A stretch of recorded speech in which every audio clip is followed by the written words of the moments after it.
Buenos días y bienvenidos a Iceberg de Valor, el podcast de inversión basado en el Value Investing.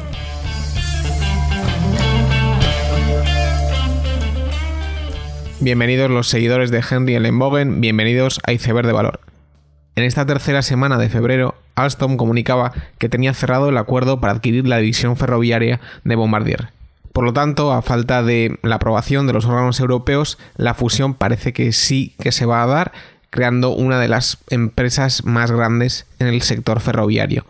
Hay que recordar que hace poco Alstom intentó fusionarse con Siemens, pero ese acuerdo fue rechazado por el Tribunal de Competencia Europeo al ver que la competencia en el área de señalización y alta velocidad se vería dañada. Por lo tanto, creo que es probable que a la segunda sea la vencida, ya que al menos en estas áreas no hay un solape tan grande como en la anterior transacción. Ya se ve con estos movimientos las ganas que tenía Alstom de crear un gigante europeo en el sector, y viendo los problemas que un Bombardier con muchísima deuda tenía, ha aprovechado la coyuntura para proponer este acuerdo. Bombardier había pasado de tener márgenes EBIT del 8% hasta el 1% por los sobrecostes en proyectos, y esto en la presentación corporativa de Alstom se veía como un problema atajable al ser sobrecostes acotados a 5 proyectos problemáticos. Por otro lado, a nivel tecnológico, la consolidación en el sector parece clara, ya sea porque los proyectos son muy grandes y se necesita tratar de diluir las consecuencias que tiene un proyecto que va en mal camino, o que de forma similar se necesita también una captación adecuada para que la capacidad de estas empresas esté en unos niveles aceptables. En parte este era el problema de Bombardier, que a nivel de captación tenía un déficit que Alstom intentará suplir. La pregunta, aún así, es si el accionista de Alstom va a salir ganando con esta transacción. Lo primero que a uno se le ocurre es que casi todas las fusiones entre iguales, entre comillas, suelen ser tremendamente complejas y salen mal en un porcentaje elevadísimo, ya sea Bayer Monsanto u otros muchos casos recientes. Mi primer enfoque a esta transacción fue es decir, aunque haya unas sinergias teóricas entre los dos grupos, lo más probable es que haya muchos costes no recurrentes para que éstas se materialicen, y por otro es posible que haya lucha de egos y otros diversos problemas que dificulten llegar a esas sinergias teóricas. Aún así, hay dos factores que me hacen no ser tan negativo con esta transacción. Por un lado, se trata de empresas por proyectos que está claro que pueden tener problemas estructurales, pero lo normal de este caso es que estén mucho más acotados a esos proyectos que van mal. Es decir, no es un caso como un retailer que una vez de que empieza a ir mal, la marca se ha visto perjudicada y la empresa es casi imposible de corregir. Este caso es más bien diferente. Y por otro lado está que el problema de captación que tenía Bombardier casa muy bien con que Alstom tenga un backlog muy muy bueno, lo que hace que los problemas de capacidad de Bombardier puedan solventarse de una forma relativamente simple. Finalmente, lo de la compatibilidad cultural que dice la directiva de Alstom también parece que es verdad, ya que ambos están muy activos en Francia y en Europa y que colaboran en proyectos europeos de I+D. Por lo tanto, la parte de sinergias de I+D y la compatibilidad cultural también parece que va a cumplirse. ¿Lo que he dicho hace que Alstom sea una inversión atractiva? Probablemente no. La transacción se ha financiado con dilución de acciones y en parte estoy seguro que responde al deseo de la directiva de Alstom de crear un imperio más que generar valor para el accionista. Evidentemente, si la integración sale bien y de repente Alstom se vuelve un gigante, el mercado eso lo va a premiar. Pero simplemente el premio no creo que compense la probabilidad de que la transacción salga mal, que como bien he dicho, frente a fusiones en otros sectores, creo que es más fácil, entre comillas, que salga bien, pero no deja de ser una operación muy compleja. Entonces, ¿qué hay que comprar en este sector ferroviario? Pues no lo sé. No deja de ser un sector con ciertos vientos de cola, no cíclico, barreras de entrada y circulante negativo. Y hay empresas muy buenas como Stadler o Knorr-Bremse, pero aún así a día de hoy no veo nada concreto en lo que invertir. Esta semana se publicaba que L Brands vendía un 55% de Victoria's Secret a Sycamore Partners. Lo hacía por $525 millones, valorando la empresa en 1.100 millones. La valoración de Victoria's Secret es muy baja, pero hay que tener claro por qué L Brands hace esto. Victoria's Secret es una empresa en decadencia y con importantes pérdidas operativas. ¿Y qué ocurre con empresas de retail en decadencia? Pues que es extremadamente difícil darle la vuelta a este tipo de empresa. Cuando funcionan, pues funciona muy bien, y cuando no, pues lo habitual es que se vayan a la bancarrota o casi. Y entonces, ¿qué ocurre? Que los leases, que cuando la empresa iba bien, pues no contabas como deuda, de repente sí que se vuelven en una deuda muy real. Y por lo tanto, L Brands lo que ha conseguido con esto es desprenderse de todos los leases de su balance, que me imagino que es la razón real de que el precio pagado haya sido tan bajo. Y luego está el segundo tema, que creo que es algo que he comentado múltiples veces en el podcast, pero que no viene nada mal hacerlo otra vez, y es que en 2018 Victoria's Secret tenía un EBITDA de unos 1.200 millones, ¿vale? Bueno, pues ahora, a principios de 2020, toda la empresa está valorada a 1,1. Es absolutamente increíble. En el retail las cosas cambian muy rápido, hay apalancamiento a muchos niveles, y para cuando te has enterado, mucho del valor de la empresa se ha destruido. ¿Qué ha ocurrido en Victoria's Secret? Pues por un lado, como todos sabemos, el tráfico en supermercados se está reduciendo, y por otro, pues Victoria's Secret parece que ya no es el estereotipo más común entre su público potencial. Parece que las ideas de body positivity se imponen frente al desfile de Victoria, o al menos lo hacen en el margen, que ya con eso es suficiente para poner en peligro absolutamente todo el negocio por los apalancamientos que he comentado. Se trata de un caso a estudiar, porque sí que hay otras marcas de retail, entre comillas, que sí que me gustan y creo que se han adaptado muy bien a los nuevos tiempos, ya sea las marcas de LVMH, Versace, Gucci. Pero esta debacle de Victoria's Secret remarca la necesidad no solo de tener buenas marcas, sino de ejecutar muy bien a nivel operacional y mantenerse en la punta de lanza en cuanto a exposición al consumidor y saber navegar modas. Ahora lo interesante de L Brands pasa a ser Bath & Body Works, que es la category killer en perfumes y cuidado personal. Una empresa súper interesante, pero con una deuda altísima, lo que la convierte en una inversión extremadamente arriesgada. Por lo demás, los resultados empresariales siguen y lo hacen con sus altibajos habituales. Por ejemplo, Domino's Pizza reportaba ventas comparables positivas y se quitaba de encima pues la amenaza del delivery que había lastrado el optimismo de la acción. Otra empresa interesante y que es parte de algunos hedge funds por la elevada deuda que tiene es Scientific Games, que no publica unos resultados buenos. Y claro, es una empresa con 6,5 veces de deuda EBITDA, y en general las historias de desapalancamiento suelen ser una diana clara para los hedge funds, sabiendo que a nada que vaya bien, pues Scientific pues puede multiplicar. Aún así, el problema con la empresa es que los equipos de apuestas que vende, creo yo que están más en declive que otra cosa, algo que no me deja claro si será capaz de contrarrestar y por lo tanto desapalancarse. Finalmente, esta semana también presentaba Conduent, una empresa separada de Xerox, y da resultados malísimos, haciendo que la acción continuara su descenso. Tanto en Xerox como Conduent es Carl Icahn el que está como activista, así que imagino que no le han gustado nada estos resultados de esta empresa de servicios gubernamentales. Para mí destaca los problemas que suele uno encontrarse invirtiendo en grandes organizaciones con inercias negativas, que muchas veces pues, suele ser increíble al nivel al que se suelen deteriorar.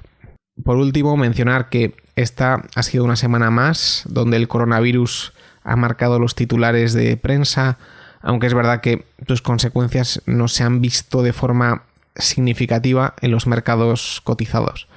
Por parte de China, las ventas de coches se han reducido un 92% en febrero, unas cifras espectaculares. Los vuelos a Hong Kong se han reducido drásticamente también y el virus se ha expandido también en Occidente. Pues, por ejemplo, ha habido 2 muertos y 50.000 aislados en Italia. Por otro lado, a nivel macro, en Japón el PIB se ha reducido a una tasa equivalente del 6% anual por la subida del impuesto al valor añadido. Por lo tanto, una vez más, los datos macro no son los más halagüeños, hecho que se junta con el entorno más temerario que he visto en tiempo en la bolsa americana, donde las acciones más pie in the sky son las que más están subiendo, ya sea Tesla, Virgin Galactic u otros. No me gusta ponerme resabiado con este tema, pero la realidad es que estamos en un entorno inversor temerario. El otro día un oyente me dijo que le gustaría una continuación del episodio de referencias de inversión. Me ha parecido que podía ser un buen tema para el episodio de hoy, especialmente pues si le puedo dar una vuelta de tuerca más. Este era un episodio de hace más de un año y veo que yo mismo he cambiado de referencias, o al menos he cambiado el modo en que enfoco estas referencias. Por aquel entonces mencioné Alluvial, Catrock, Boss, RGA, Maran y otros. Creo que no son malas referencias y que pueden ser fuentes de ideas o de formas de pensar, que creo que es más importante que las ideas en sí. En este capítulo quería añadir un par de inversores que me gustan. El primero es Henry Ellenbogen. A Ellenbogen se le conoce por haber sido hasta ahora el gestor del New Horizons de T. Rowe. Ahora, como pasa muchas veces, como no le pagaban lo suficiente, se ha ido de T. Rowe y ha levantado 6.000 millones por su cuenta, que no está nada mal. En T. Rowe, Ellenbogen había superado al mercado durante más de 10 años y su track record es muy muy bueno, pero lo que es más admirable es que ha sido muy bueno con mucho dinero, lo cual suele ser todavía más difícil. En general no suele ser fácil encontrar cartas ni entrevistas a Ellenbogen, aunque de vez en cuando aparecen Barrons o revistas similares y yo he intentado leer todo lo que se ha escrito. Lo que destacaría es que, si bien es verdad que parte del outperformance de su fondo viene de que ha invertido en acciones tecnológicas de crecimiento y por lo tanto ya solo con invertir en ese sector habría conseguido outperformance, la realidad es que también ha invertido en compañías que no son de crecimiento claramente. Por ejemplo, Vail Resorts ha sido siempre una posición que él siempre menciona. Por lo que no es un gestor que simplemente ha surfeado la ola correcta, sino que también ha sabido extrapolar sus ideas a otro tipo de compañías. Y el otro aspecto característico de Ellenbogen es que invertía en compañías cotizadas, pero a la vez también en startups como Toast, ServiceTitan, Twitter antes de cotizar, GrabHub antes de cotizar. Por lo tanto, se trata de un inversor pues, con muchos recursos y una estrategia diferente. Y en parte por eso ellos estaban comprando Workday, Atlassian y otros en 2015, cuando para muchos no eran tan evidentes. Y lo que me parece a mí es que frente a los inversores de crecimiento que no miran más allá de ventas, Ellenbogen siempre ha sabido argumentar muy bien y bajar la pelota al suelo en cuanto a justificación de sus inversiones. A nivel europeo, creo que filosóficamente uno de los más cercanos es Cyril Carrier, del grupo Avenir, que creo que viendo su track record se merece mucho respeto. Y en este caso también es verdad que ha surfeado la ola growth adecuada, pero lo han hecho muy bien y su portfolio son básicamente compounders que han mantenido durante muchísimo tiempo. Y lo que me atrae de ellos es que se centra en lo que saben diferencialmente de las compañías Y además que han conseguido esos resultados tan buenos con una diversificación muy alta, lo cual lo hace todavía más difícil. Y muy en línea de Ellenbogen y Carrier, creo que se habla muy poco, por ejemplo, de Leap Funds, Lux Investment Professional, y por ejemplo, estos llevan con Eckert and Ziegler muchísimo tiempo y han tirado la pelota fuera del estadio, y en general tienen muy buenas ideas y se equivocan muy poco, y yo al menos no escucho a nadie hablar de ellos. Por lo tanto, en la rama Growth Tech destacaría a Ellenbogen, Carrier y a los de Leap. Y luego de la rama de los hedge funds creo que tengo que mencionar a Clifford Sosin. Lo primero, decir que sus resultados han sido absolutamente estratosféricos. A nivel bruto llevará más de un 40 anualizado durante 7 años. Y en este caso lo curioso es que ha sido en sectores muy poco favorecidos en cuanto a modas. Menos Carvana y Carlytics, que son las que le han dado rentabilidad últimamente. Clifford ha invertido en United Rentals, Ashtead, Cimpress, Herbalife, World Acceptance, Credit Acceptance, B&M, Avnet, vamos, o sea, en sectores muy poco favorecidos, y lo ha hecho tremendamente bien. Yo, como casi todo el mundo que habla de él, conocía a Sosin de los vídeos de Value Dag, y lo que me pareció curioso es que siempre habla en un nivel muy alto sobre ideas de inversión. Y en estos casos es muy habitual que un gestor que hable así pues sea un charlatán, es decir, que hable mucho en un nivel muy alto, pero que luego realmente no haga el trabajo. Sin embargo, con Sosin no es así. He intentado leer todo lo que hay escrito de él. Está el Graham and Doddsville, los vídeos de Value Dag, ahora ha salido un podcast también. Y creo que es muy bueno a nivel de ideas, y creo que puede ser una fuente muy buena de copiar modos de pensar, pero no tanto de posiciones. Y ahora, para terminar el capítulo y siguiendo con Sosin, quería hacer ciertas puntualizaciones. A ver, está claro que Clifford Sosin es buen inversor. En el 2008 estaba en VS y, según dice él, era el principal generador de buenas ideas allí. Por lo tanto, se trata de una persona que tiene una trayectoria de 12 años de generar ideas muy diferentes y muy rentables. Es muy, muy difícil pensar que lo que ha conseguido es fruto de la suerte. Ahora, lo que quería transmitir es que llegará un momento donde Clifford Sosin, por muy bueno que sea, va a tener un bache estratosférico. Tiene un 40% en Carvana, un 30% en Carlytics, y luego ya entre retailers apalancados tiene un 10%. Por lo tanto, llegará un punto donde este gestor, ahora tan admirado, parezca un absoluto idiota.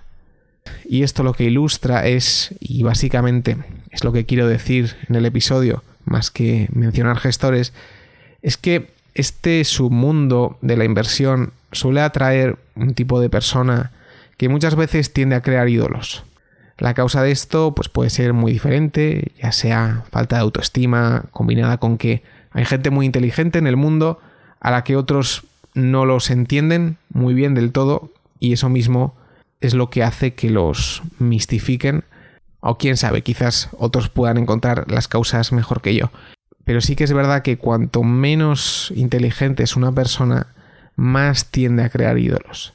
Y solo hace falta ver la reunión que hubo del Daily Journal para ver la necesidad enfermiza que tiene la gente de crear ídolos.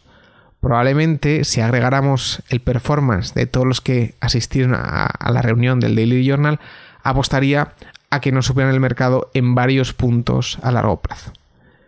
Lo que quiero decir con esto, al final, es que hay que tener mucho cuidado al generar ídolos, porque esos ídolos te decepcionarán y puede que te nublen el juicio.